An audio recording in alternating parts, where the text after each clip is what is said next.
Well, let's give a round of applause to Richard Bridges as he comes back up to the stage. Richard's going to be our moderator for this panel. What's up, guys? Thank you. Try that again. Thank you. That's what I'm talking about. Richard needs a lot of love. He needs to feel like everyone loves him right now. So welcome to Richard Bridges to the stage. Thank you, Sarah. All right, so I get to switch hats a little bit this afternoon. I get to be the moderator for our next panel. I'm very excited about that because this one is full of top producers. We heard from some great team leaders in our last panel, lots of different interesting takes. I loved that they didn't all agree, right? That's the great thing about real estate is we can have different opinions, we can run our businesses how we see fit and still be very successful. And without a shadow of a doubt, this next group of individuals is quite successful. So starting us out strong, we have John Coleman with the Jason Martin Group. With accolades ranging from Rising Star in the DC Real Producers magazine to being recognized as one of the area's top agents you want on your side by the Washingtonian magazine. John brings his passion for real estate to the stage, and I couldn't be more excited to welcome him. Come on up here, John.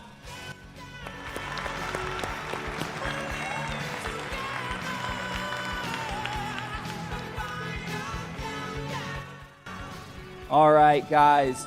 Number two, I'm very excited about because prior to today, I have known this next panelist very, very well. I have the privilege of calling her friend. She may disagree, but I love her to death. Jen Mack, an agent advocate and area leader. Jennifer runs Jennifer Mack Properties, a local team that routinely sells around $60 million a year or more. She's a master networker and is trusted across the country by her extensive agent partner network. If you get in any Facebook group or forum, you'll see Jen's name pop up all the time when referrals are requested, and that's because she's just a stellar agent all around. Super excited to have her today. Jennifer. Oh. Yay. She whispered, she's my friend. Awesome. All right, third up here. The next gentleman coming to the stage probably doesn't need much of an introduction. He's been in the industry for countless years.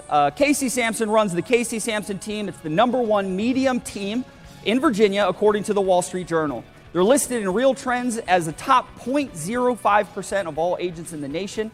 He's a Vienna native and specialist, former coach, and Casey's been an industry icon for decades. Very lucky to have him here today on the panel. Casey Samson, everyone. Welcome.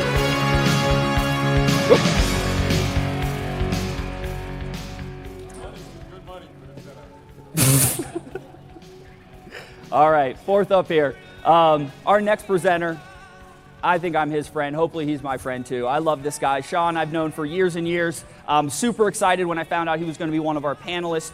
Sean Ragen is a triple threat, an agent specializing as a team leader, sales expert, and an investor extraordinaire.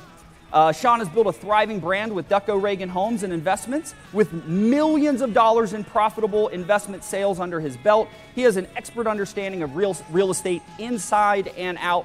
Please welcome Sean Ragen to the stage, ladies and gentlemen.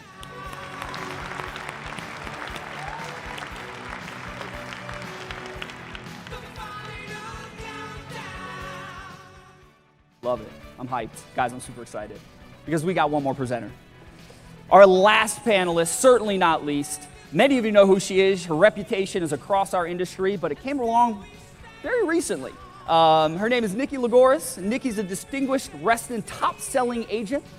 She's consistently been recognized in Real Trends as a top 10 agent for outstanding production since 2020. Her predictable production while working without a large team demonstrates her hard work, her ethic, and her ability to get deals done. Super excited to have Nikki and her take today on the panel. Let's welcome Nikki Lagouros to the stage. There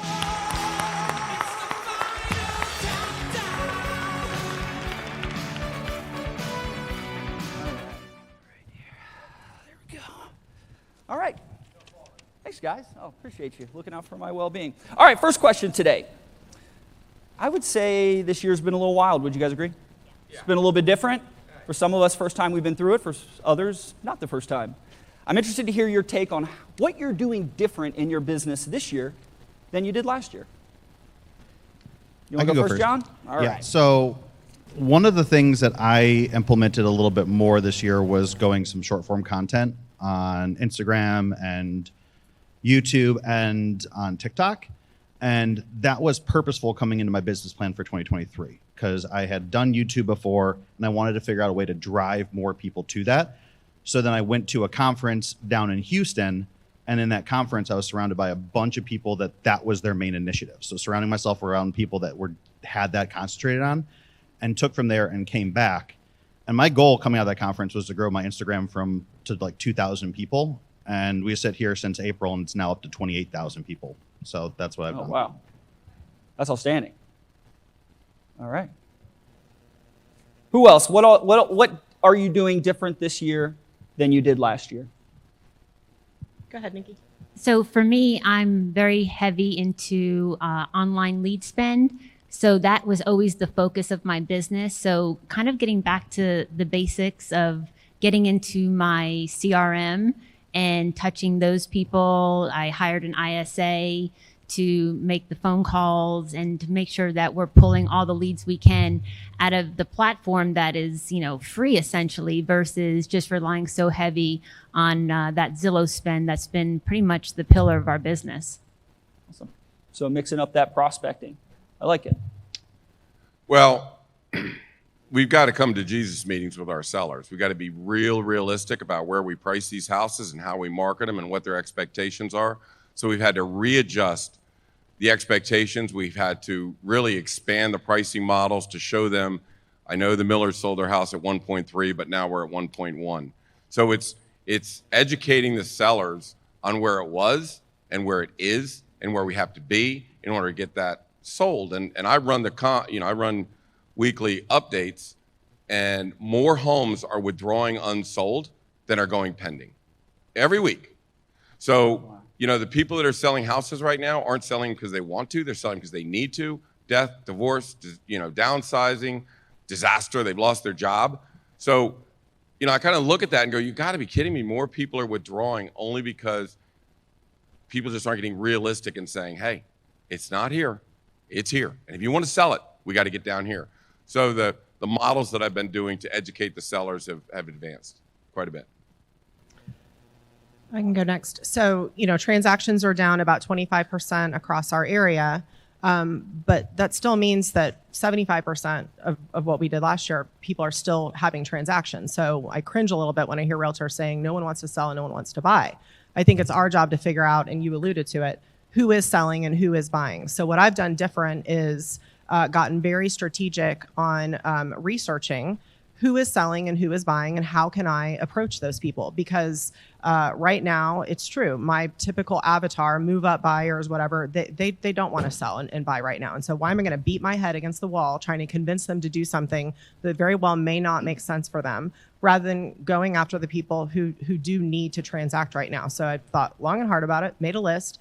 I do a ton of market research. Every single time I get on the phone with another agent or a lender or title, I say, who are your last clients coming from? Who are these people? Talk to me about their circumstances. And I make sure that I'm strategically targeting them. So I'm still calling my clients, but instead of asking them to buy or sell, I'm saying, hey, what's up with your parents? What's up with your aunt and uncle? Whatever. A lot of people do need to transact. It's just we have to find out who they are and then be willing to work with different clients than what we're used to. So some of us might be spoiled with a high average price point, and maybe this year we're doing a bunch of $200,000-$300,000 condo listings.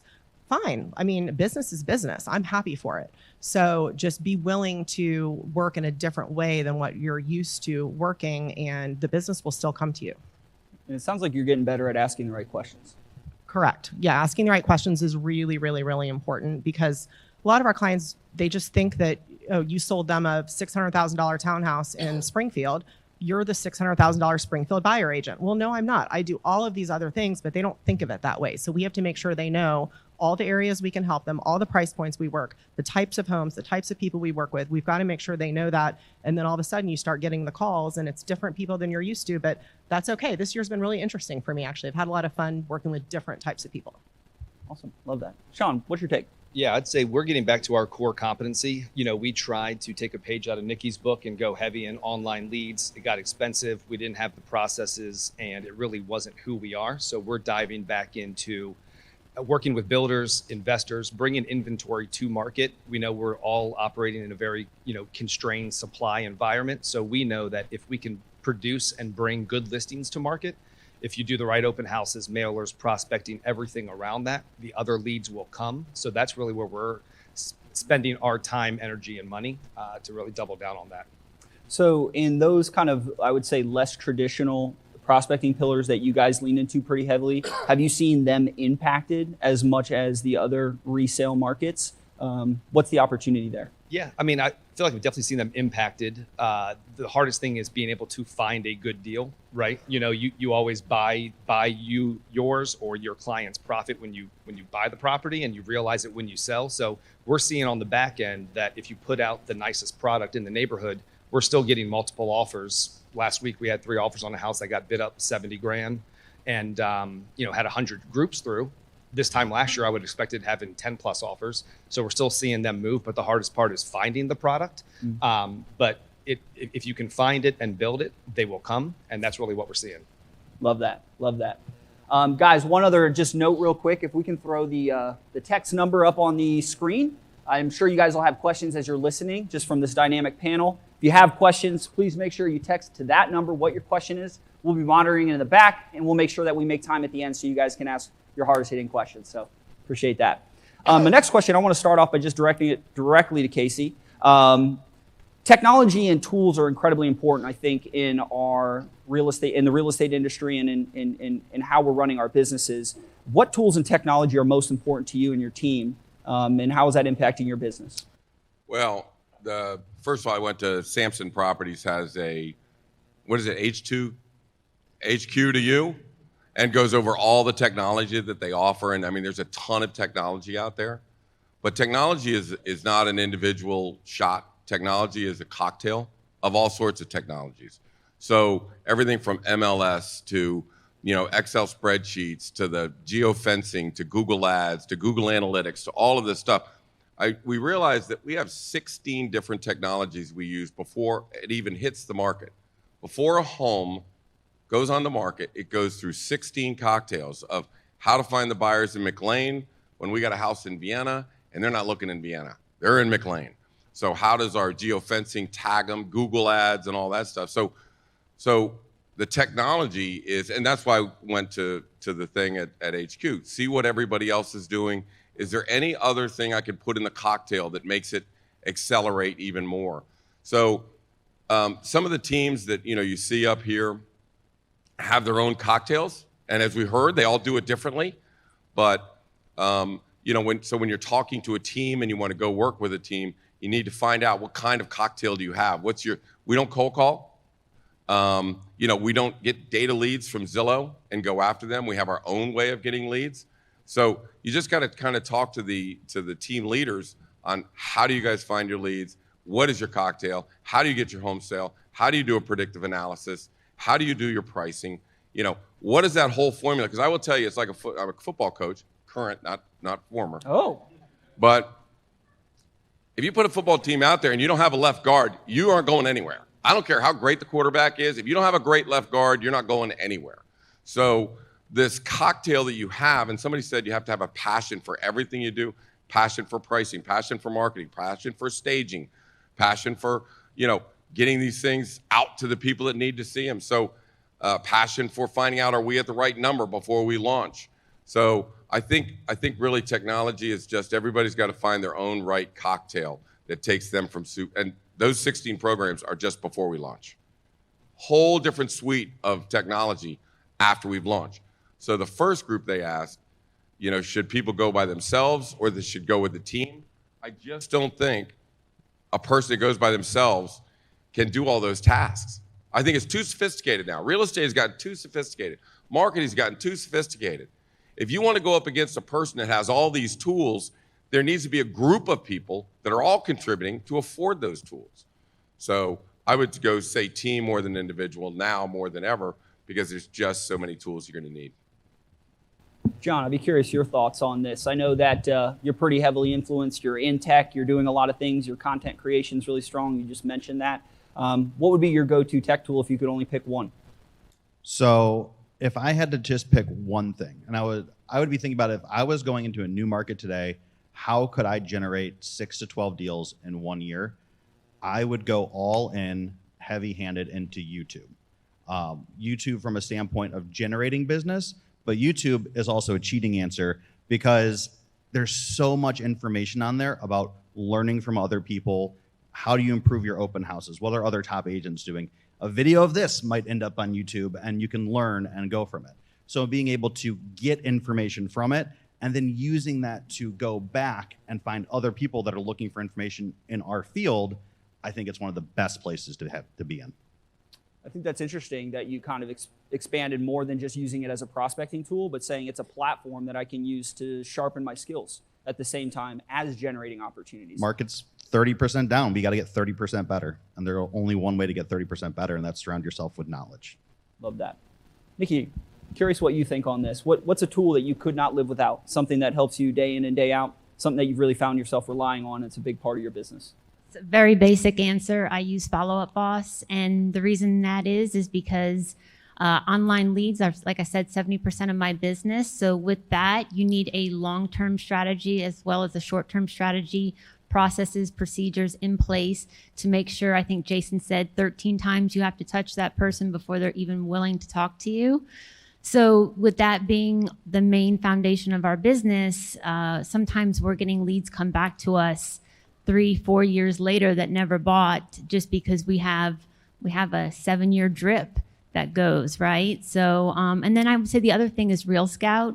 It's really kind of made a surge here lately, but it's just a different way to send listings to your platform, to your leads, and it's really kind of intuitive, and your leads can talk to you through it. So, and they're all cheap. And Follow Up Boss and Real Scout, I think Real Scout's $40 a month, and it's way better than sending it out from Bright MLS. Almost just sounds like managing the relationships is really what you've done well, and the tech that you need is whether it's managing the relationship for finding a home or managing the relationship on following up with converting a lead. Sounds like that's kind of what you're focusing on predominantly. I think if you think about this in that term, that this is a relationship business and not transactional, and get that way with your leads, and they will come back to you. But you have to start that from the beginning. You are not there to sell them a house, right? You're there to educate them, to give them a foundation, to help them make really good decisions, and to care about them. Sean, your business pillars are, again, a little bit unique. So are there any different tools out there or technology that you guys rely on that the average agent may not be aware of? Or, I mean, a couple pieces, but I feel like the one that's really changed my life personally has been BombBomb. And the reason being is like, efficiency is my middle name. I don't like to be on the phone a long time. I want to be in and out. So the way that I've started incorporating videos, not only for touching the database, but like that's a very easy piece of it. And then the transactional milestones. But we underwrite a lot of deals. And when we are taking them to our top 5 buyers, whether it's a builder or an investor, I shoot a quick 10-minute video, run through all the comps, show them everything, show them the pro forma, send that out to our people. And I get emails and texts back just saying, hey, here's the number I can go to. Sounds good. And then we're writing offers and sending them out, as opposed to hopping on a 30-minute call, walking them through everything. You know, the old saying is what a picture says 1,000 words or something like that. And so then what's a video worth? Mm-hmm. And for me, that has saved me a ton of time. And then I tried it out for just a traditional client as well, right? Selling a house in Fairfax. And it was an older client, like my parents' age. Mm-hmm. So sent them the CMA via BombBomb and with my recommended list price, and they said, "Sounds good, let's do it." Didn't even have to have a conversation with them. Well, and look at this guy. so Of course like he likes BombBomb. yeah. So to me that exactly. But it has changed. You look like me. Come on, man. You know. But anybody can embrace video, and it honestly kind of got me out of my comfort zone. But when I figured out how much time it actually saves me on a daily basis, and again, we used to do pop-bys and random quarterly calls, but I'd rather just text somebody a video. I can see how many times they watch it. They might hit me back 2 days later, and then I'm grabbing coffee with them. So it's just made my life way more efficient, and it still gets the point across that I'm here, I'm thinking about you, and it's personal.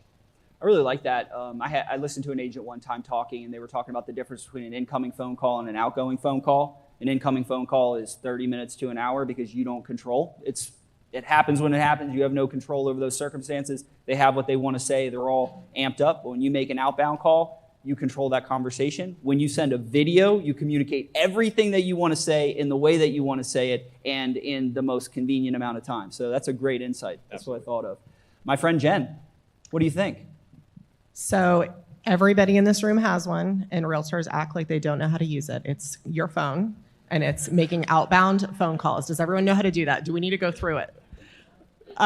We are scared to call our clients. And whenever I ask agents why they're scared, they don't want to call their buyers because they're worried something's broke in the house. Has anybody ever had that thought? They're worried they're going to call their buyer, and the first thing the buyer is going to say is start going through the list of things that are broken in their house. If we make our calls with the intention of helping people rather than asking for referrals, we will come out ahead every single time. If you approach your lead generation that way, when you pick up your phone, instead of saying, I'm going to make 5 connections or, call 5 leads or whatever, if it's, I'm going to help 5 people or 10 people, then it makes it so much more natural and easy to do.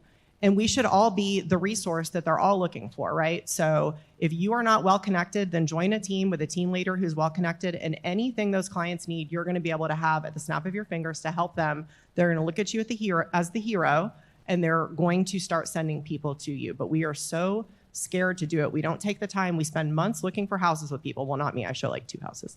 But a lot of us spend months helping people look at houses, and then it's like we forget about them. And they're probably sitting there thinking, wow, they acted like they cared so much during the transaction. They got the paycheck, and they have never called me since. And I think it's shameful. We should all go back through our transactions, which hopefully are all organized in your CRM, and it should be very easy to call up.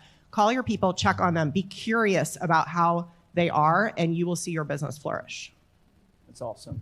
So call to serve, not to sell. Love that.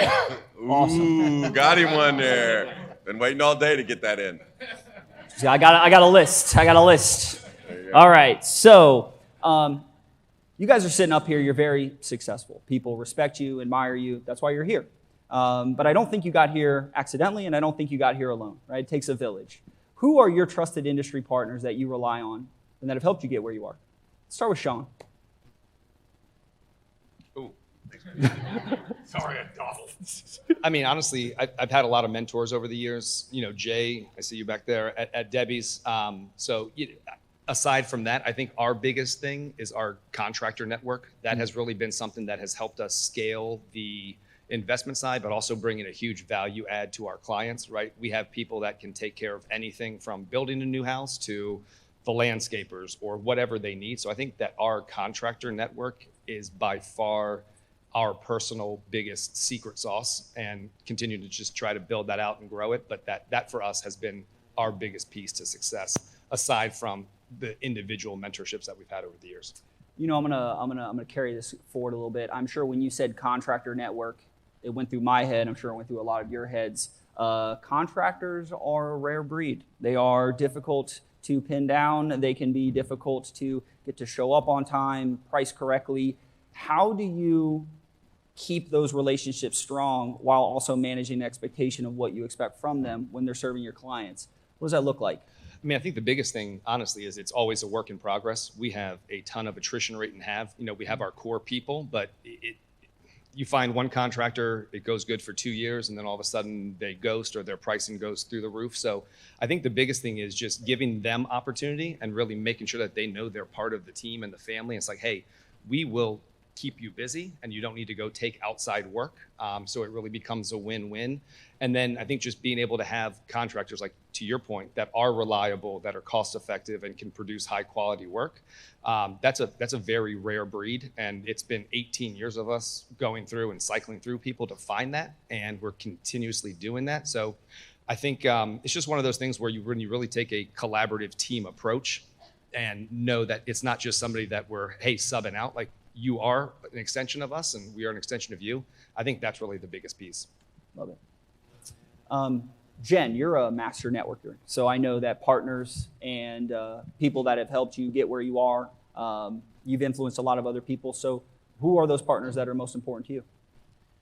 So I would say currently, and there's many people I could list over the years, starting with Donna Clayton Lloyd, my mentor in Fayetteville, North Carolina, who's an amazing woman, and I was so blessed to work with her when I first started for $10 an hour. She taught me everything that I know pretty much.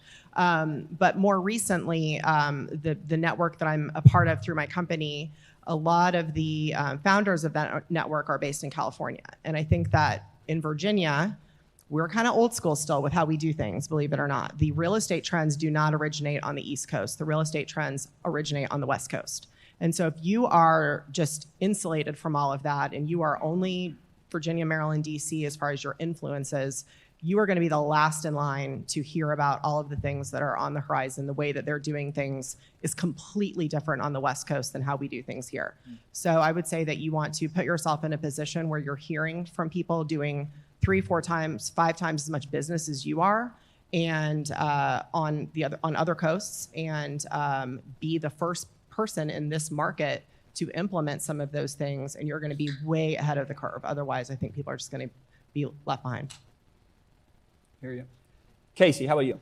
So most important people that mentor us are, we call it reverse mentoring. So I've got 8 people on our team, and they're younger than I am. And I have certain knowledge base, and they have a certain knowledge base. So I learn as much from them, if not more from them, as they learn from me.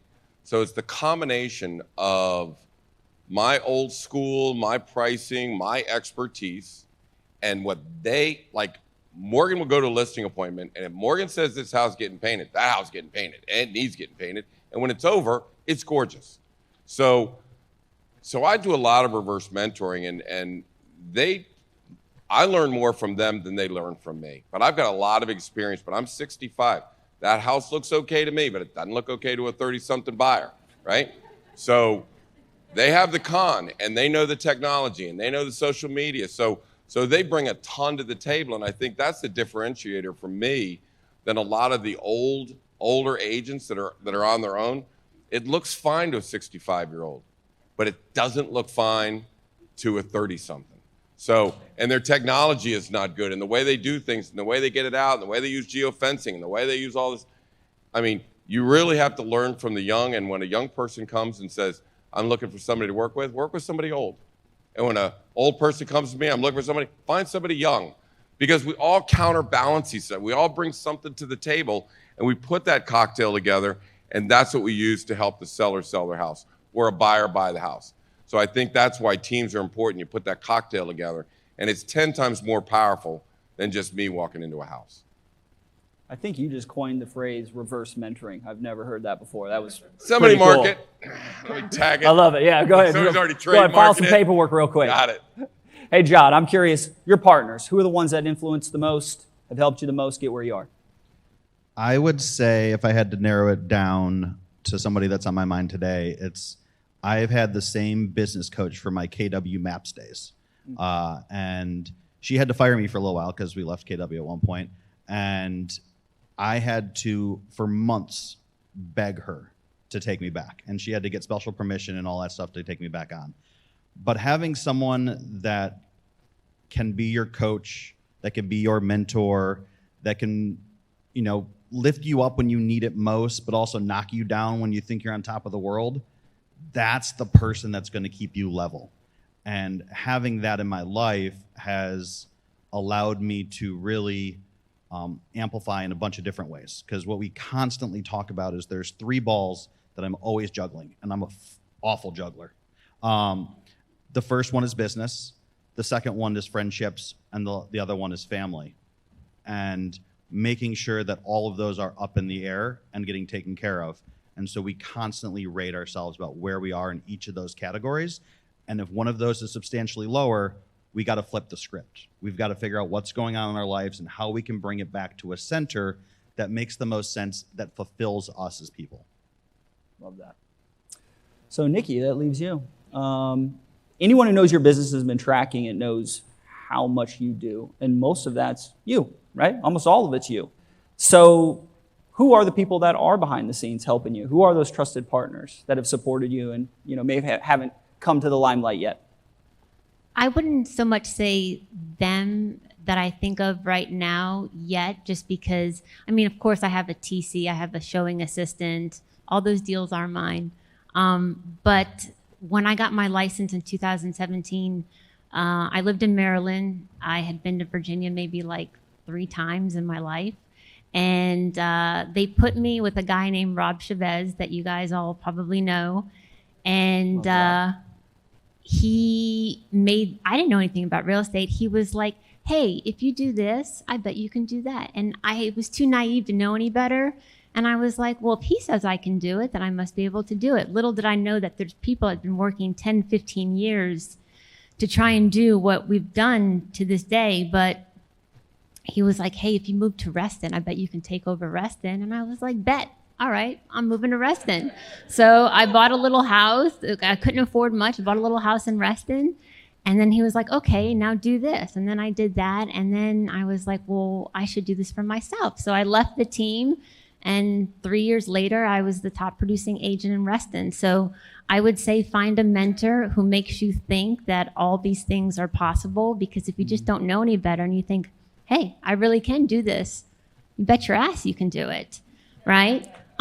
Now I would say that my admin staff, I rely on them so heavy just to get me through the day.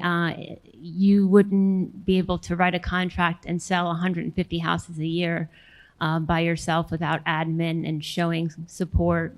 So That's outstanding. Love it. All right, so last kind of question kind of ties in with this, and some of you may have mentioned it already, but I'm curious. So many people look up to you all as role models. Who are your role models? So the name that comes to mind could be within the industry or outside the industry. And we'll just start down the line and we'll work our way this way. So John, who's your role model? This is going to sound really cheesy. It's my dad. And he's not a real estate agent. He's a chemistry professor for a long, long time. In answering that question, one of the things I would think about is, who do I look at as the most happy person in the world? And he does a really good job of not only being happy with everything that's around him, but his sole mission and his sole purpose is to make everybody in the room feel like they're the most important person there.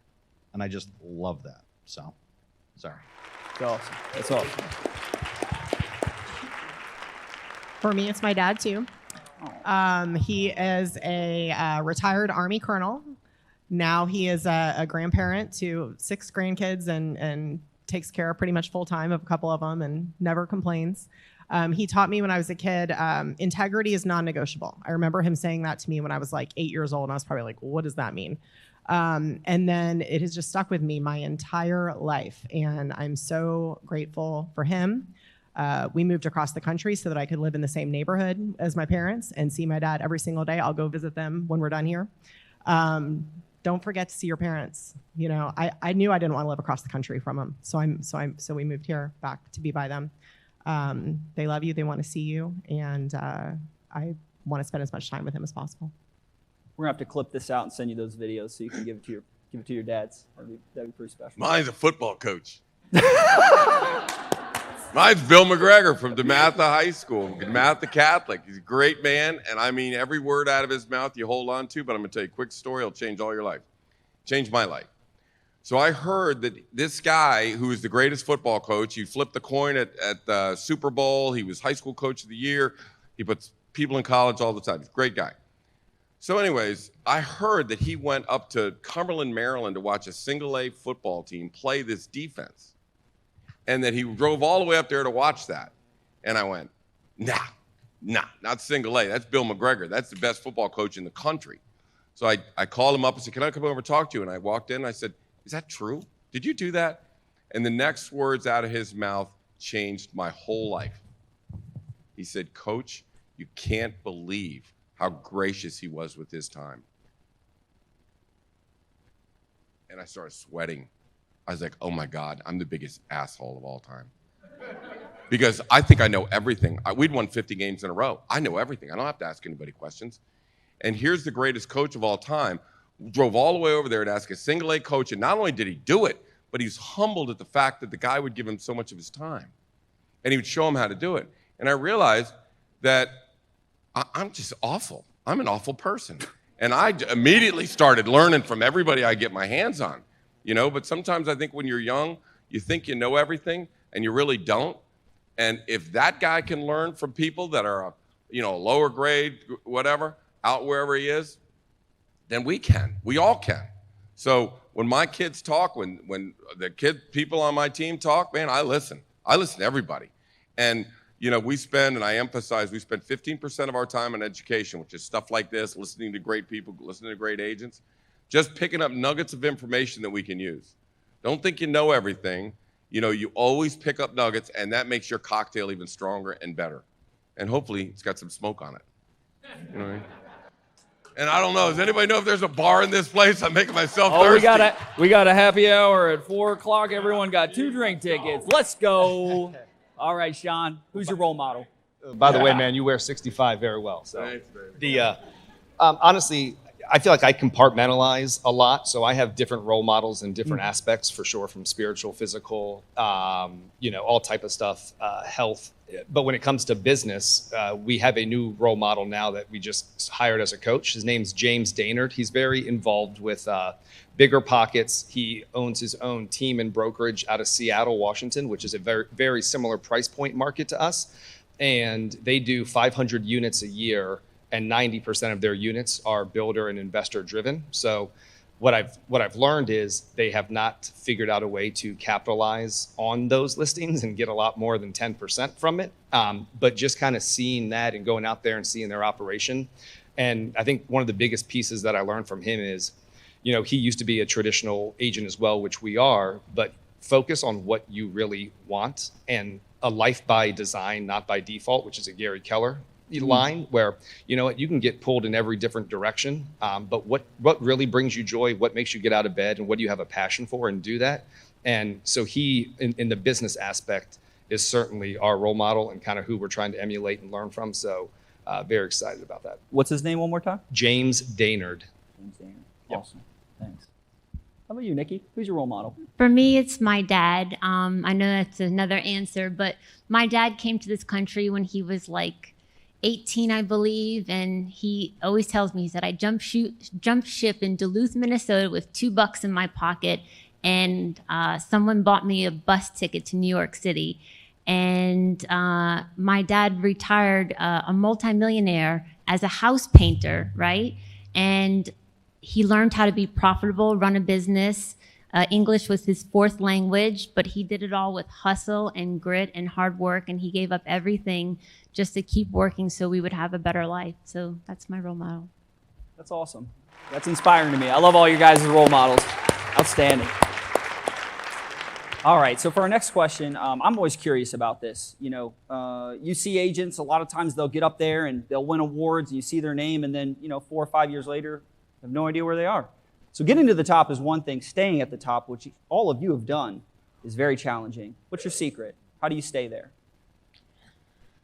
Well, every team that we have every year, like the 2024 team, has got to kick the tail of the 2023 team. We've got to reinvent it. We got to be better, faster, stronger, smarter, quicker.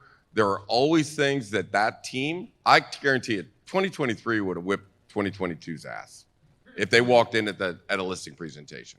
So every year you got to reinvent who you are, and that means bringing in new blood and new people and learning from them and making everything better and finding nuggets and improving the whole thing. So I think it's just every year you have to reinvent yourself, and you have to be better than you were the year before. That's it.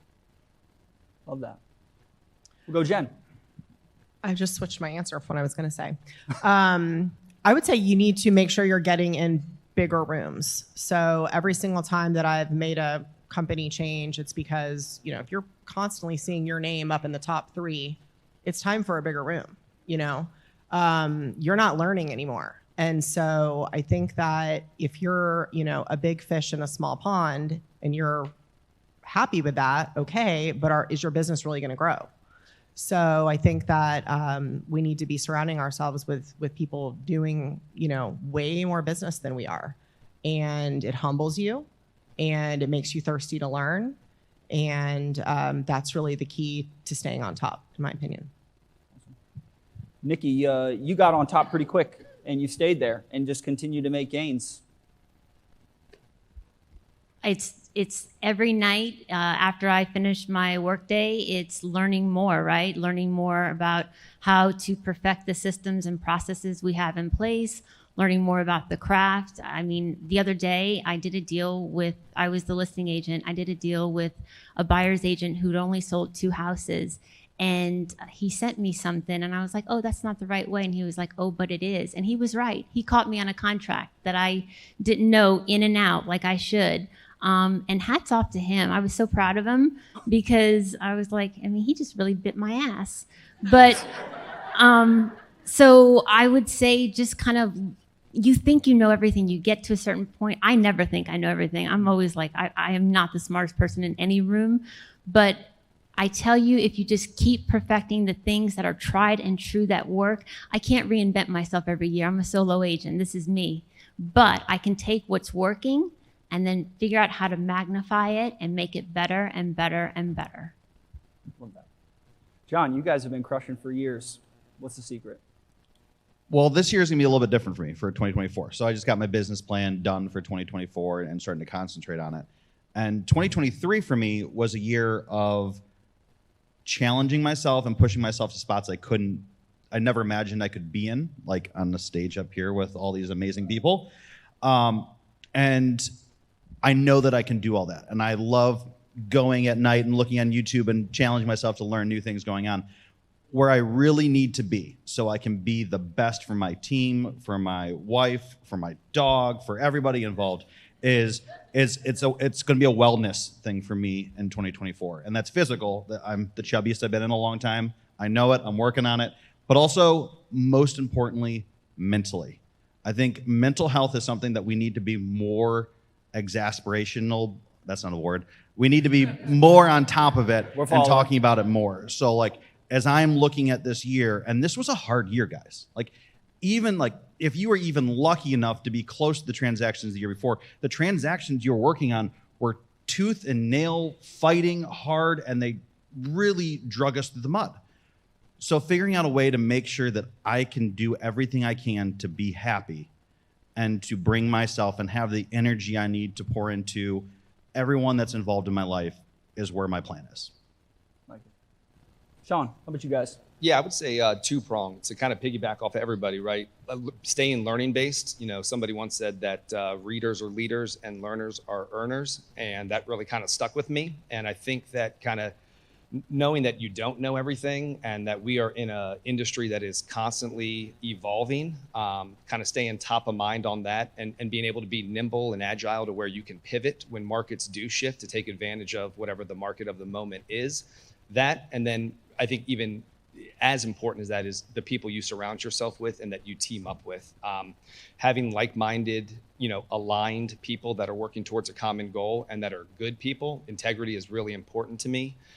So I think having people that we know, hey, we're rowing and we're going this way together and everybody's going to pull their own weight, like rising tide lifts all ships. And I think that that's something that is super important. Like we wouldn't be here without our team. So it's nice to be on the stage, but ultimately I want to be able to provide opportunities for everybody so they can achieve the lives that they want. And vice versa. Like, we are able to get the lives that we want as well because everyone's achieving their goals. But I think the people that you partner with has everything to do with success.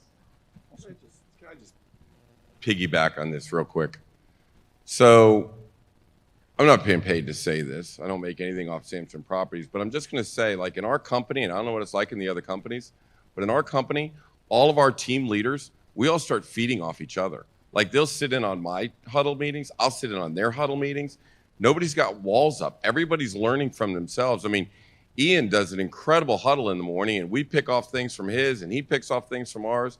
So, I mean, the teams in our company, when you talk about mentors and big rooms and having people you can learn from, I mean, we're sitting in on $185 million teams listening to how they do a huddle in the morning, for God's sakes. They just let us right in, and we let them in ours. So it's just learning from everybody, and that's what companies are all about. In your company, you should be learning from people that are doing more business than you're doing, and that's kind of the culture of what Danny started and Donnie and Bobby and all these guys are doing. So, I mean, it's internal. You can get these things. Yeah, I think a big thing that I heard kind of uniformly across the board is the best spend time with the best, right? That's what they're doing. They're always looking for the next best. Who's better than me that I can learn from? And you never have the ego. You're never the person walk in and you're not the smartest person in the room, because you're always trying to figure out from the smartest person in the room what you need to do next. So that's awesome. I love hearing that. All right, so we got 2 more questions. I want to just remind everybody that if you want to submit a question, we do have a few minutes at the end. The text number is up here. You can send that text message, and we'll try to get as many of those in as we can before our next segment. But let's start at the end here, and then we're going to start with Nikki, and we'll work our way back, and then we have our last question, and we'll come back this way.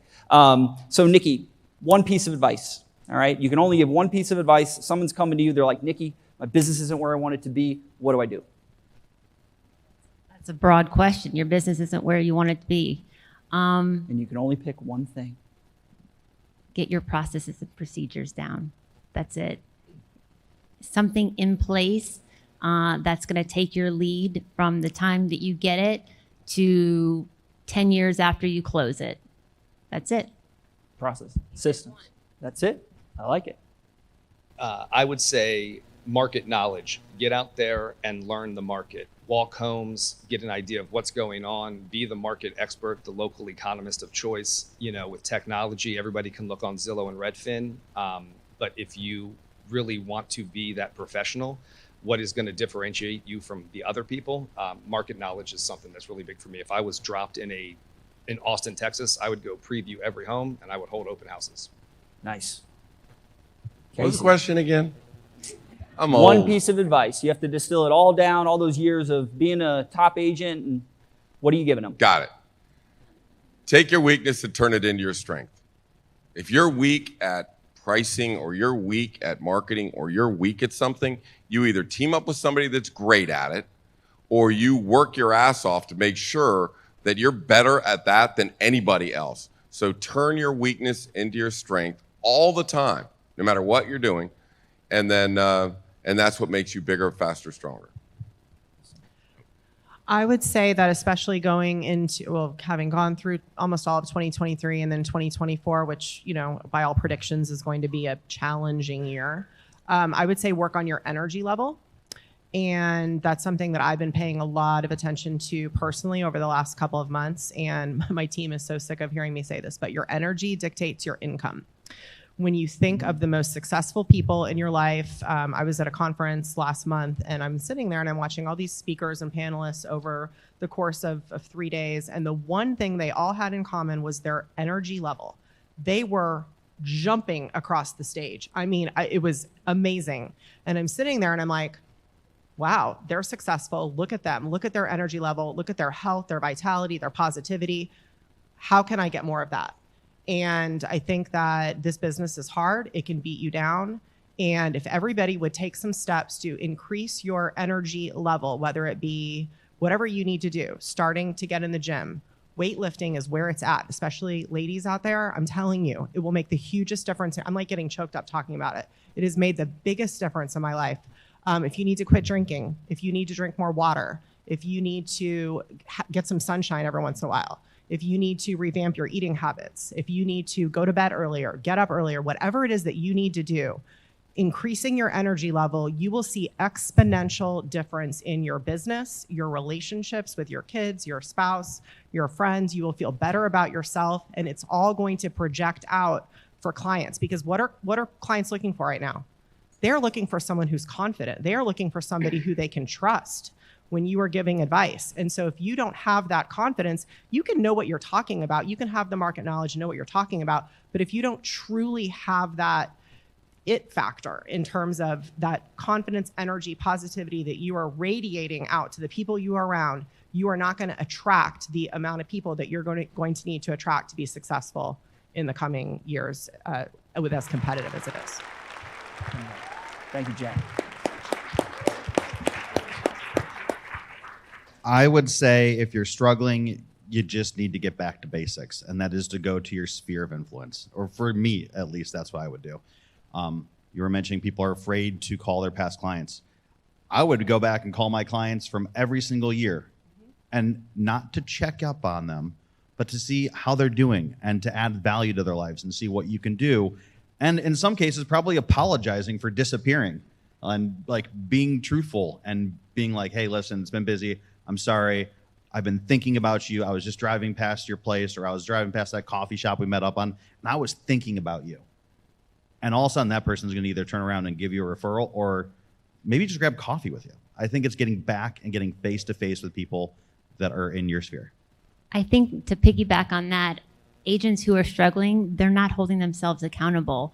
They're not holding themselves accountable to lead gen like a calendar invite 9 to 11 every morning. They're not holding themselves accountable to all the back to basic things that we do every day to keep us here. 100% agree. All right, so our last question here, and I'll be honest, I said I would not moderate this panel if I couldn't ask this question, and you guys all agreed, so thank you very much. Really appreciate that. Our last question, we'll start with you, John. We'll work our way this way. What unpopular opinion do you have about our industry? I don't think enough people actually care about their clients. I think that there's just working transactions and having conversations with people that feels like they're just trying to get a transaction done and not necessarily focusing on what's the best interest for their clients is more common than I would have suspected it to be before I was in real estate. See that? So focusing more on making a commission than what's right for the client? Always client first. Is this the best thing for them? And if you don't think it is, letting them know that you don't think it's the best idea. And if they still want to make a decision at that point, they can make the decision. But you put it out there and you let them know where you stood and why you felt that way and letting it go from there. Too many people will just let a transaction happen, let them buy a dumpy house, let them do something wrong just because it seems like that's what they wanted to do. But you are their advisor. Awesome. Jen? So to me, it is the myth of flexibility. So when you ask agents, why did you get into the business? What attracted you to it? Most people, besides income potential, are going to say flexibility.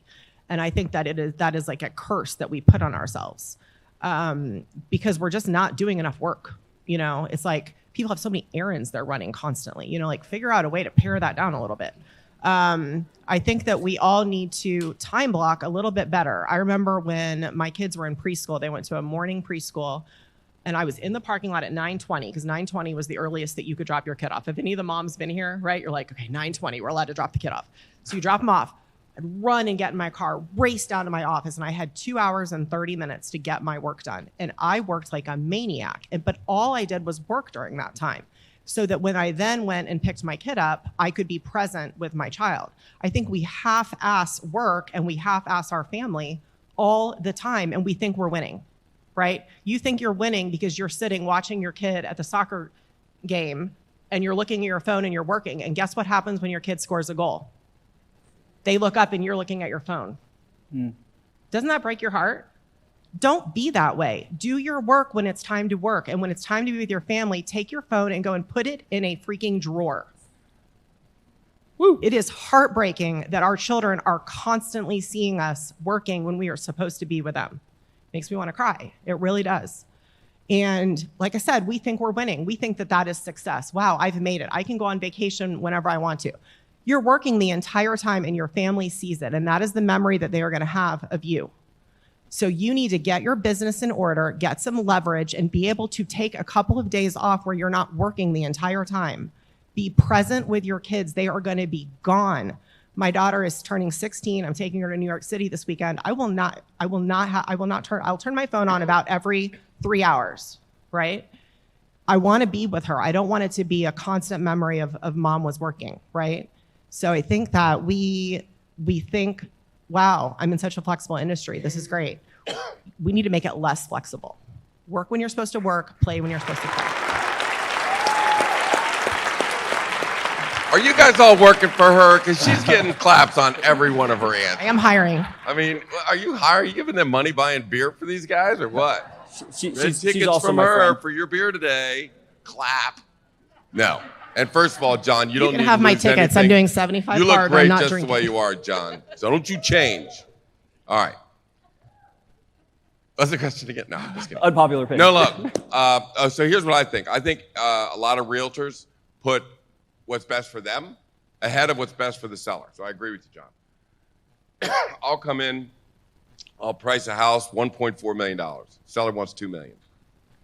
$2 million. I'm like, this is crazy. I got to go. So a realtor will come along and put it on for 1.75. Then he'll open houses every week for 4 months. Best interest of the seller, best interest of the agent, right? So I think that we are really passionate about being honest and telling people what's in their best interest and what they need to do. And it may not be popular to tell them your house is worth $100,000 less than you think it is, but I'm going to show you that it's worth $100,000 less than you think it is. And we're going to get this thing sold, and we're going to sell it in the first 96 hours because that's when you're going to get the best offers, best deals, multiple contracts, less contingencies. So I just think that I think that you just got to be honest with the seller, not let them get away, not put it on. And a lot of people say, just get a sign in the yard, take the sign calls, take the open house business. That is not what's in the best interest of that seller. What's in the best interest of the seller is market it right, price it right, get this thing done, get it done quick when you're going to get the highest price, best terms, and a lot of times they go, oh, you're just giving away. No, you're not giving away houses. If you get multiple contracts, they bid that thing up, they're going to bid it up to the number it should be, even higher than it should be. So I just don't think realtors should just stick a sign in the yard and let it sit on there and just get rot. That is not in the best interest of the seller. It's in the best interest of the seller. Do it right, get it done, get it sold.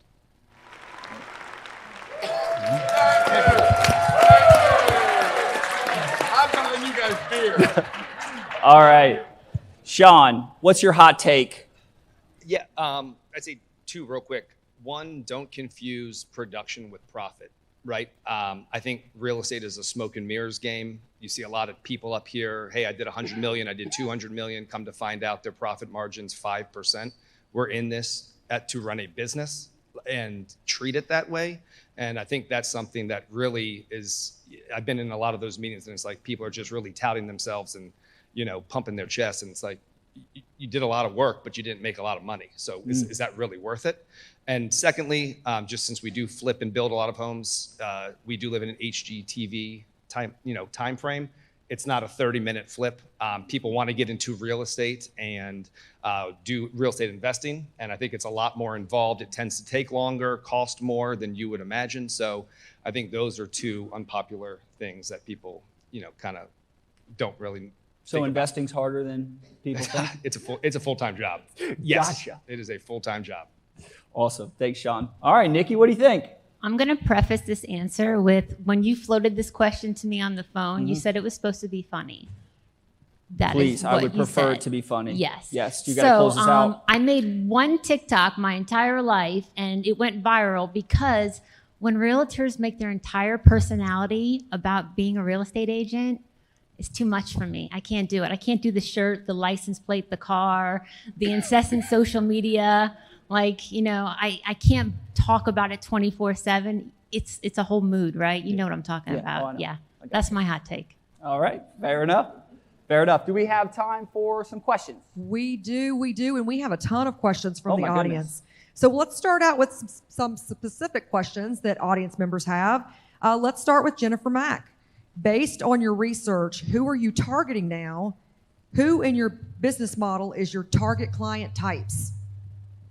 So I came up with about 10 groups, and I didn't bring them on my paper like I should have. But so I came up with about 10 groups when I was brainstorming and also asking other people who was buying and selling. And you listed some of them. So obviously death, divorce. I've done more estate work this year. Tons of grandparents relocating to be closer to grandchildren. So when people complain about parents coming to the home inspection, I love it. They are my new client. I am right over there with the parents talking to them, and I cannot tell you how many of them ended up doing transactions with me. So the grandparents don't really care about the interest rates, right? Investors don't, some of them care about the interest rates. Most of them do, but some of them don't. So that's a great, person to talk to. Corporate relocation. Again, the death, the divorce. I wish I had my list. I don't have a good memory anymore, but I can send it to anybody that wants it. So I just made this list of all these groups, and that's who I am lead generating for, is clients that are in those categories. I literally just chuckled because I had a picture of Jen at a home inspection just schmoozing up next to the parent and being like, so how's your health? You know, just doing a couple questions, just checking the room. It's awesome. Yeah, asking what their blood pressure is. Yeah, you know. exactly. How you doing? What's your medication like daily? Gotcha. Great. And coming next, John, first I would like to thank you for the new word that I can now use, exasperational. I'm going to add that I to forgot my what it was repertoire. already. That's amazing. Yes. Well, I had to too. I had to look at my notes. I wrote it down. So, John, walk me through your process for making a property walkthrough video on Instagram and TikTok. How much research do you do before you are doing it, and how much time and what tools are you using for editing? That is a fully loaded question. It is such a loaded question. That's a very good question. So I should make a YouTube on it. So I spend more time than you'd expect picking the property that I'm actually going to go shoot. But usually it has to have something special about it, or someone's asked me to do it. I have a lot of agents and sellers now reaching out to me to ask if I would come shoot their property. So picking I should batch them. I don't batch my content, but only on weekends I do that. So I am usually in and out of the property within 15 minutes. I use an iPhone. I put it at 0.5, like we all talked about earlier. And I record everything in 4K, 60 frames per second, and then I put it into CapCut, and I edit it all right in there, and then I post it to Instagram. I didn't plan on this becoming part of my lead gen, and I finally get to call it part of my lead gen. It used to just be something weird and fun that John's doing. But I would say I spend about 15 hours per week doing it, so it better count for something. It's about 2.5 hours per video, from driving time, picking the property, editing, putting a caption, making a thumbnail, and putting it up. Casey. Yes. An all-important question. What is your cocktail of choice? Smoky Manhattan, Jack on the Rocks. I got a million of them. That's great. When you've got to have a conversation with a seller about reducing that price, what are the important points that you're hitting so that you do not get fired? Right. So it's already predetermined. So when we come in, we do that test in the coming soon period. And so all the information I have is based on the coming soon data that I'm getting in, the Google, all the land analytics and the showing times. So before we launch, we should have that thing lined up and ready to go, and let's get some contracts going.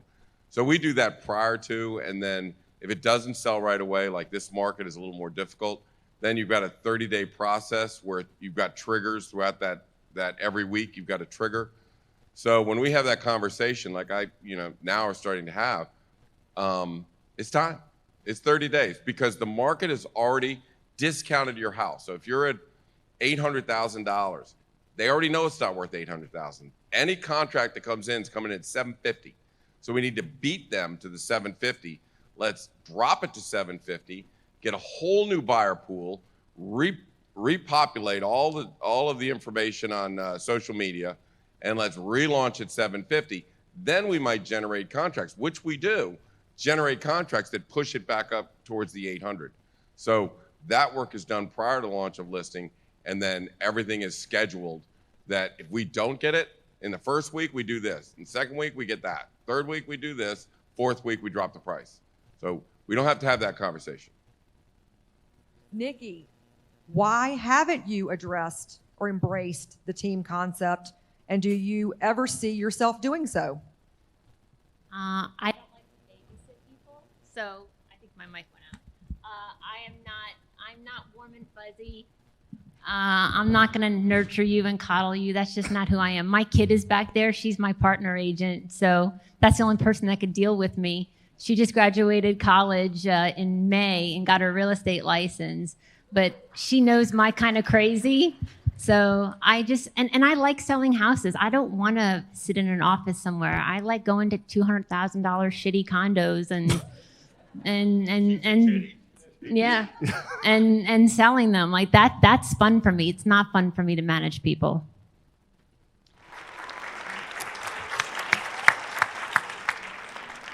Sean, how do you take a chance to broaden your contractor network? Where are you finding good, qualified people?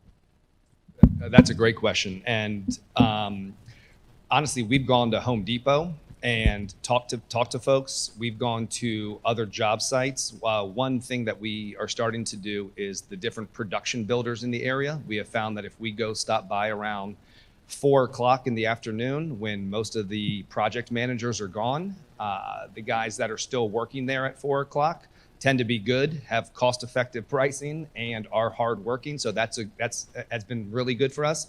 I will say that we have tried people out and we've lost money on them because you give them a draw and then they end up bouncing on you and not finishing the work. So it's definitely a trial and error, but those have been two of our biggest sources is Home Depot, different production builder home sites, and I would say just from our own internal database, right? We really hit up our database to find out, hey, who have you guys worked with? You know, what electricians, plumbers, handymen do you guys have? And we have found that to be a good resource as well. Awesome. As a solo agent, what do you recommend? Start a team, continue to grind it out. Is that for Nikki? That's for everyone. Oh, okay. All right. I think I said I'm going to continue to grind it out. I'm going to be showing houses when I'm like 95 with a walker. That's going to be me.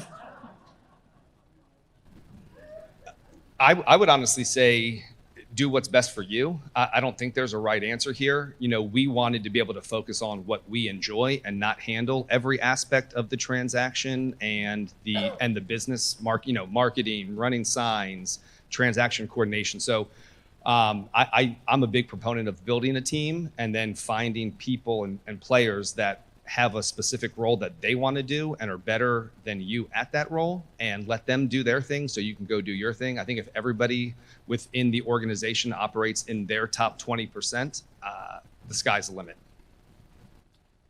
I think there's 3 places you can be. You can be in the jet stream. The jet stream is where there's clients and contracts and deals and dinners and meeting people and where your energy is high. And then you have the mainstream. And the mainstream is when all the work is done that you have to do, you know, the tasks that you would give to an administrative person. And then there's the mud. And sometimes you get caught in the mud and there's just no way out of the mud. So what we try and do is, I think it's a team concept, because the salespeople should be in the jet stream, should not get into the mainstream and not get into the mud. They need to be in the jet stream. That's where the deals are. That's where you make your money is. That's where your energy is. And when you get trapped in the mud, there's no way you can get back and start prospecting and calling and talking to people. That's the jet stream. So my whole goal is keep the agents in the jet stream, keep the staff in the mainstream, and nobody gets stuck in the mud. So that's our theory. I mean, I think that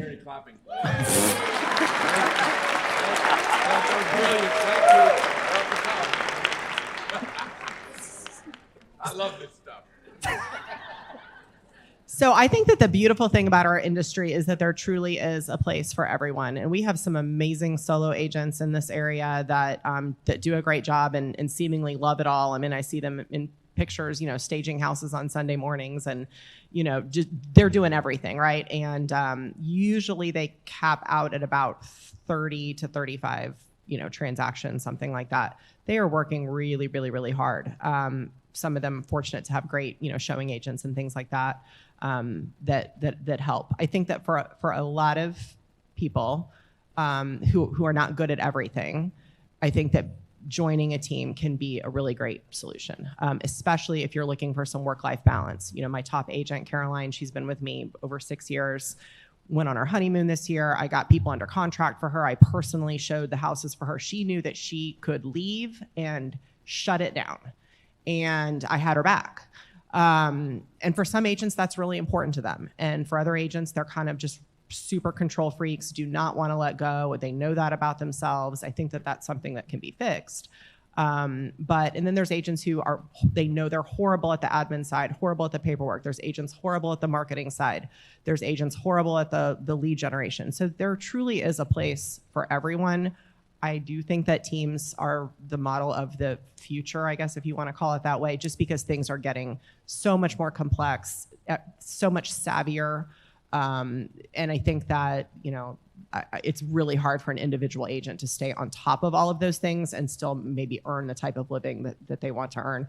But there are definitely anomalies and people who kill it, and I could name 20 of them right now who I really respect, but not everyone's like that. Yeah, I found one. Yeah, Nikki's definitely one of them. Yeah. But when she wants to join a team, she knows she's going to call me. All right, John. John, your thoughts? I would not be able to do the single agent thing, and I would have fallen on my face and never gotten anywhere. I needed to jump in with a mentor that was somebody that I could look up to, that was willing to answer my questions nonstop to make sure that I was the best agent possible. And I firmly believe that I just did not have the tenacity that you have in order to just do it on my own. And I think that there's something to be said about it is important for someone coming into this business to have some type of mentorship when they're coming in so they can succeed. And whether it's on a brokerage level, whether that's on a single one agent level, that kind of dedication and support is a pivotal piece of whether or not you're going to succeed in this business. All right, last question because we are running out of time. John, we'll start with you. How do you decompress? I used to say drinking, but I really don't do that anymore. My favorite thing is I like watching football. Me and Casey were talking shop in the back there. I'm not much of a Commanders fan, but I love college. I love college football. And so I love just taking time, putting on my red zone on one TV and watching the game on the other one and just having a good time with my wife and my dog, taking in some football. So for me, it is definitely live music. A lot of you know I'm a huge live music fan. I would go to like 4 concerts a week if I could. And I was actually telling the story earlier in the green room. My husband and I we do very different things. He has zero interest in real estate. I have zero interest in what he does. Our kids are kind of the only thing we had in common. And you know, we've been married together 26 years, married 21 years. And we, you know, you kind of can start growing apart after a certain amount of time. And I thought, you know what, we need to find something that we have in common, that we can do together that has nothing to do with our kids. And if you don't have that with your spouse, I would really encourage you to try to figure out what that is. And for us, it was, it's bluegrass music. So, and we kind of expanded a little bit past bluegrass, some bluegrass rock and stuff like that. But we love the exact same type of music, and we travel to go to shows together. We go downtown to concerts together all the time. And that is our thing, because you know what? The kids are going to be out of the house at some point, and you got to look at each other and still like each other, be excited about each other. You got to go on date nights. You need to hire babysitters. I swear to God, people do not want to hire babysitters for some reason. It is the best thing that you can do is have a deep, deep roster of the best babysitters you can find. Your spouse wants to spend time with you alone. You may think that they don't, but they do. And people do not go on date nights. People are always like, you guys are so good about going on your date nights. I'm like, no, you're bad at it. You know, do it on at least, I would say at least once a month is fine. If that's all you can do once a month, or maybe once a week, but work on your marriage like you work on your business. Have something in common. And for us, it's going to shows. Love it. You like Billy Strings? Yes, he's amazing. Billy Strings is awesome. Yeah. All right. Decompress. I'm a workaholic, and if everybody left me alone, I would just work all day until it was time to take a nap, and then I get up and go out to dinner. But somebody will always go, hey, man, tea time, Thursday, 11 o'clock, you in or out? It's like, I'm in. Always in. I can move anything. I can move heart surgery if I've got a tea time. So decompression, tea time, a few pops. Yes, Jack helps at night, calm you down.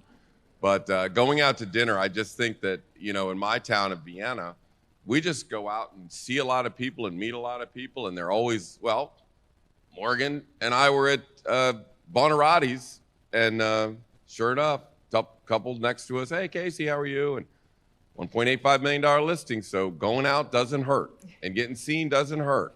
And talking, they always have that, how's the market? I was thinking about, yeah, put the martini on hold. I'll be back in 1 minute. And it's on. So decompress, go out to dinner with my wife, try and reconnect, and meet clients, I guess. Yeah. I would say, obviously, relationships is my number one priority. First and foremost, Bethany, my wife, we typically walk 3 to 5 miles a day where we just kind of unplug. Sometimes she will let me take calls, but sometimes the phone stays at the house. But it's just like our time to kind of just center ourselves and, talk about life and what's going on. Huge sports fan. So football, this is my time of year. My production tends to drop by about 20-25%. And honestly, I feel like I truly am a real estate nerd. So like when Bethany is working night shift, saving babies at the hospital, I'm watching a movie and I'm running comps on about 10 homes. And like that is decompressing for me. So, yep. For me, it's college football too. I don't know if that's decompression though, but because I'm an LSU fan, so it kind of hurts. But you will not catch me dead on an appointment on a Saturday afternoon, ever. Not in the fall. But I watch TikTok nonstop for like 3 hours at a time in bed till like 2 o'clock in the morning, just scrolling. It's the best, right? Dude. Yeah. Going 3 a.m. out and talking to more people after my day sounds like a painful, painful thing.